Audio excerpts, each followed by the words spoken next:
বিয়ের পর ছেলেরা কেন মোটা হয়? টুইংটা দেখলে মাঝে মাঝে ঝগড়াটা মনে হয়। ওর সাথে ঝগড়া হয়েছেও তো আমাদের অনেক।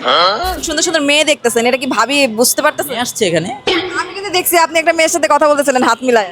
বিয়ের পর আমি ছেলেই দেখি বেশি। বিয়ের পর মোটা হয়ে গেছে? হালকা বেবি। বিয়ের পর ছেলেরা কেন মোটা হয়? এই যে ওই যে বাসায় মানে টাইম টু টাইম খাওয়া দাওয়া হয়, রাতে দেখা যায় হচ্ছে পাশে ওয়াইফ থাকলে ফোন চালাতে দেয় না, লেট নাইট বলে ঘুমায় যাও, এই তো ঘুমাইতে হয়, উঠতে হয়, খাইতে হয়। স্ট্রবেরি সুপার ডটেড ও ক্লাসিক ভ্যারিয়েন্টে সেন্সেশন জাগুক শিহরণ।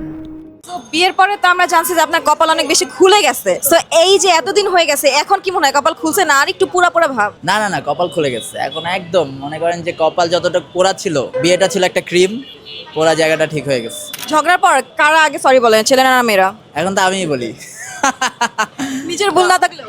না, নিজের ভুল আমার কাছে মনে হয় কি যে আমি নিজের গাড়ি নিয়ে নিই ভুল কাজ, শুধু শুধু তর্ক করে কি লাভ? বললাম না ওই যে ব্যালেন্স করতে হয়, ঝগড়া করে কি লাভ? তো এমন কয়েকজনের নাম বলতে হবে যারা ইনফ্লুয়েন্সার, টিকটকার বা হচ্ছে কন্টেন্ট ক্রিয়েটর, কাকে দেখলে মনে হয় একদম চিকন বাস, একটা খারাপ বাস? সারা চিকন, ওই যে আতিক আছে অনেক চিকন। কেন ওরে দেখেই কেন বাস মনে হইলো? ও অনেক চিকন, আমি যখন চিকন ছিলাম ওর থেকেও মনে হয় একটু মোটা ছিলাম।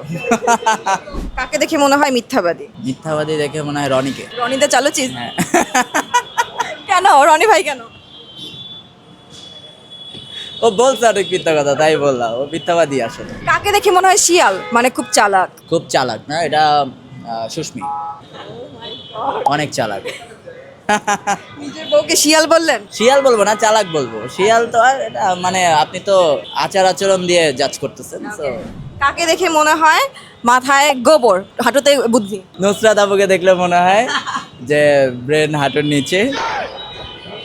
না, আমার নাম নেওয়া যাবে না, আমি আউট অফ সিলেবাস। আপনি আউট অফ সিলেবাস কেন? ওনার ভয়েস কত মানুষ যে শুনতেছে, কোটি কোটি মানুষ। আমার ভিডিওতে যে ভিউজ আসছে ওইখানে তো আপনার ভয়েস শুনছে, তো আপনিও তো একটা ইনফ্লুয়েন্সার।